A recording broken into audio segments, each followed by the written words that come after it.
Poderá ser crime ter mais de 4 filhos em Moçambique. Isso para combater a fome, segundo o presidente Filipe Nyusi. Ele diz que o país está tendo elevada taxa de natalidade e por isso que o país não desenvolve. O que pode soar exagerado se você pensar no pesadelo e nos problemas de equilíbrio populacional que Moçambique enfrentará nos próximos poucos anos. Além disso, se olharmos para as pirâmides populacionais que mostram a distribuição por idade, vamos entender rapidamente por que isso nunca foi uma boa ideia, mesmo para os países desenvolvidos. O jornal diz que o executivo de Filipe Nyusi propõe a solução da China do controle da taxa de natalidade. Não sei se o executivo está informado dos efeitos, das consequências e do grave problema que causou não apenas na China, mas outros países que adotaram essa política. Vamos dar uma olhada no que aconteceu para que a China implementasse essa política extrema, que consequência trouxe ao país e o que podemos aprender com isso. Vamos?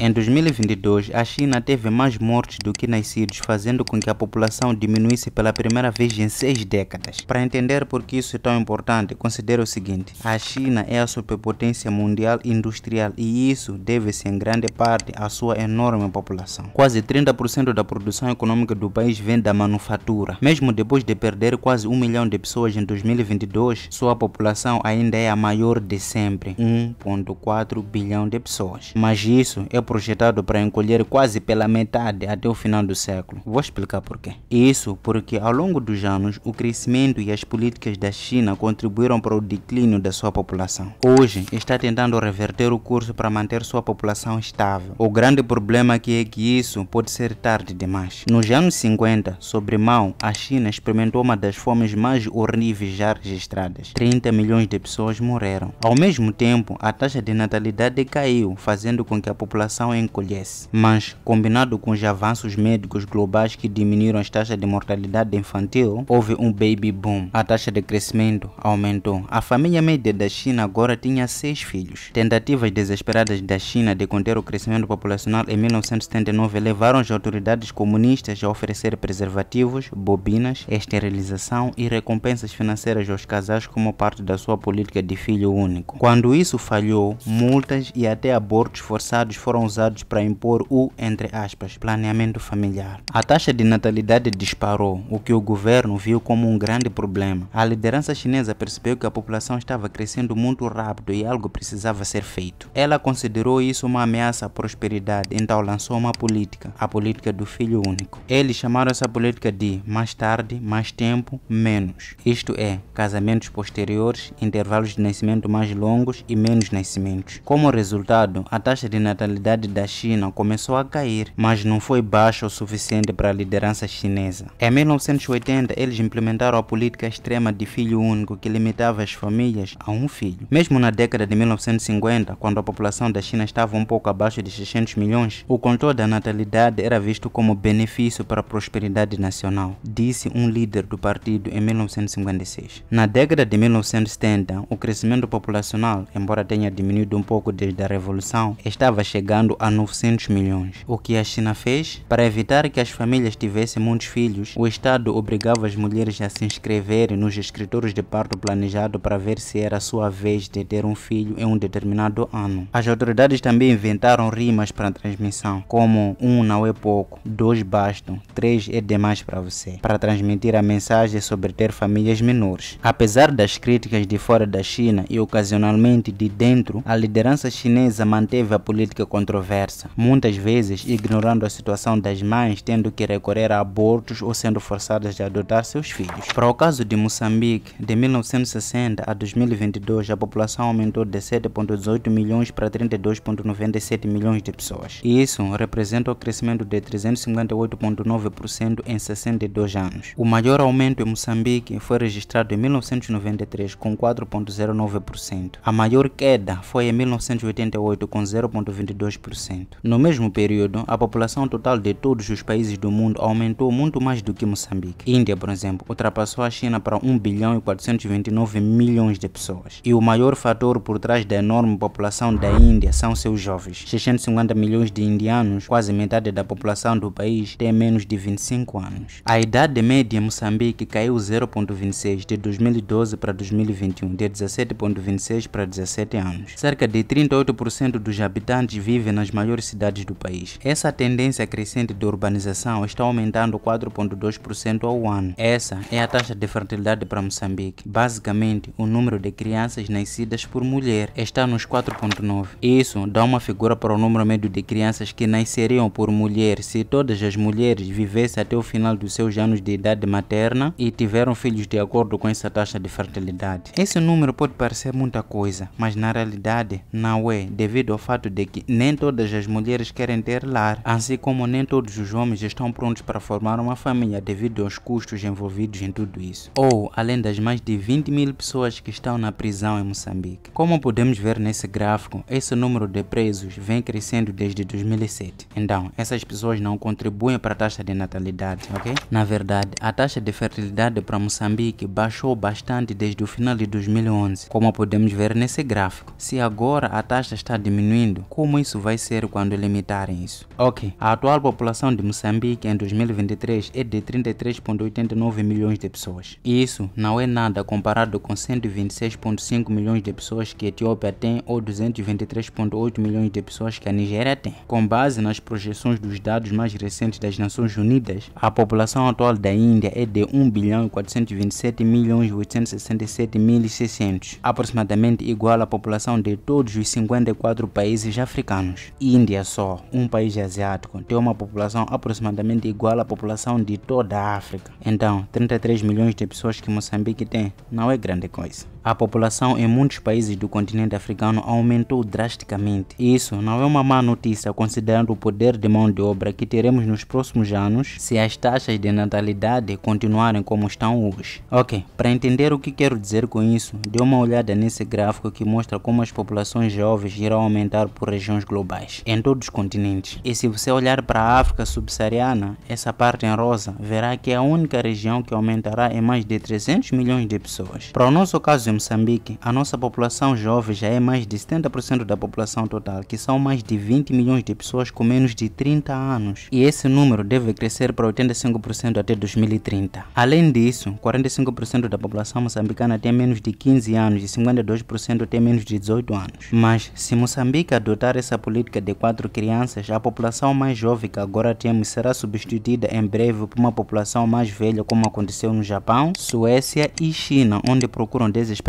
formas de tornar jovem a sua população média, porque isso nunca foi uma tarefa fácil. Todos os países, todo mundo quer ter uma população jovem, todo mundo. Uma das principais vantagens de ter uma população jovem é a disponibilidade de uma grande e sólida força de trabalho. Com mais da metade da população com menos de 25 anos, a Índia tem um excedente de jovens que podem ser treinados e empregados em uma ampla gama de alimentados. Hong Kong, Coreia do Sul e Japão esperam ter a maior parcela de pessoas com 65 anos ou mais até 2050. Enquanto o Japão é famoso por sua população idosa e já está no topo da lista em 2023, outras economias asiáticas estão no meio de uma mudança significativa, já que a expectativa de vida melhorou rapidamente nas últimas décadas e continua a fazê-lo. Até 2050, espera-se que cerca de 40% das populações de Hong Kong, Coreia do Sul e Japão tenham 65 anos ou mais, o que faz uma enorme diferença em relação aos níveis atualmente observados em regiões altamente desenvolvidas, onde a parcela de idosos está aumentando. Espera-se que o número de pessoas com 65 anos ou mais dobre nas próximas 3 décadas, chegando a 1,6 bilhão em 2050, o que não é uma boa notícia para esses países. E como ficou o caso da China? Bem, uma das coisas que os chineses não podiam ignorar era que os números da população ainda estavam crescendo. Mais de 20 anos após sua introdução, os chineses já admitiram que a política do filho único foi um fracasso. Em 2016, a China disse que permitiria que todos os casais tivessem 2 filhos como uma resposta ao envelhecimento da população e em meio a preocupações com sua economia.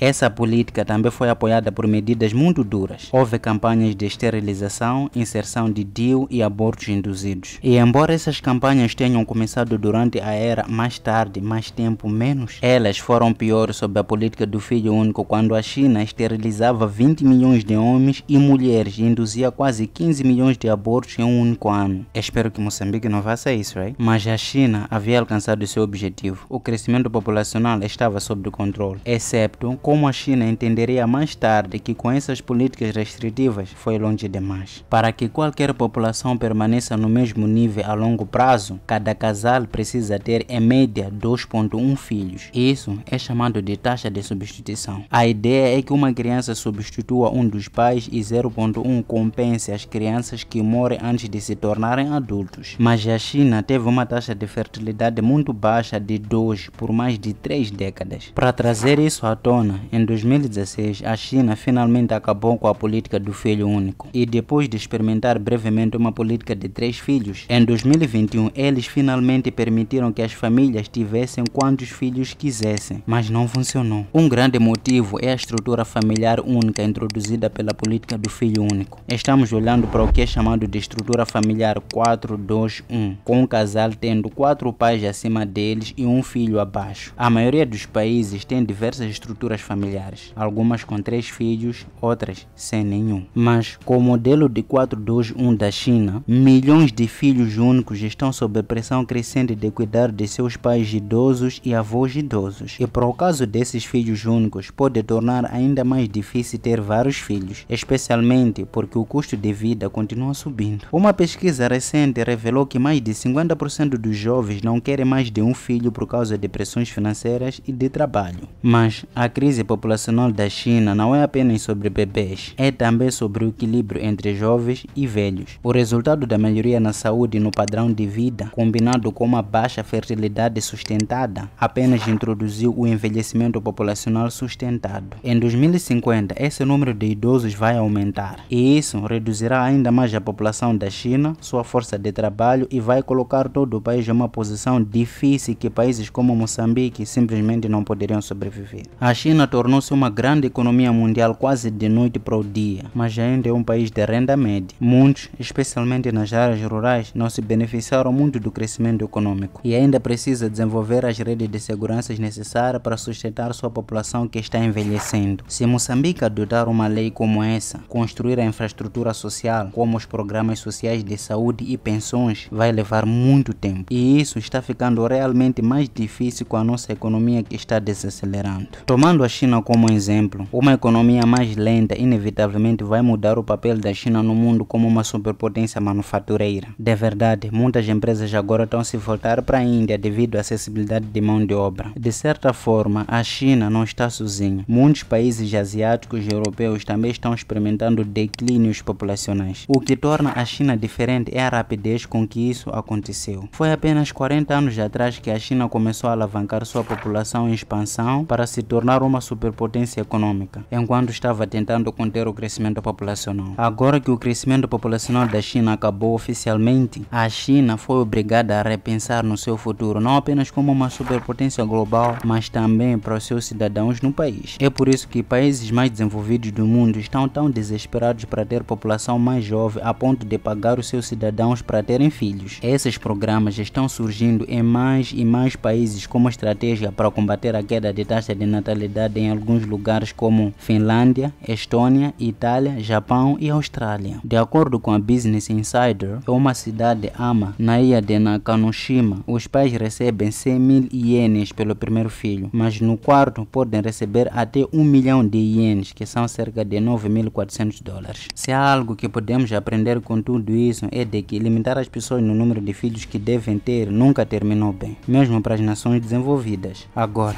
qual é a sua opinião? Você acha que isso será bom para o desenvolvimento de Moçambique ou se tornará num pesadelo baseando-se na história da China? Acha que isso faz parte da agenda de diminuir a população africana? Deixe as suas opiniões nos comentários. Não esqueça de deixar seu like e compartilhar. Te vejo no próximo vídeo. Tchau!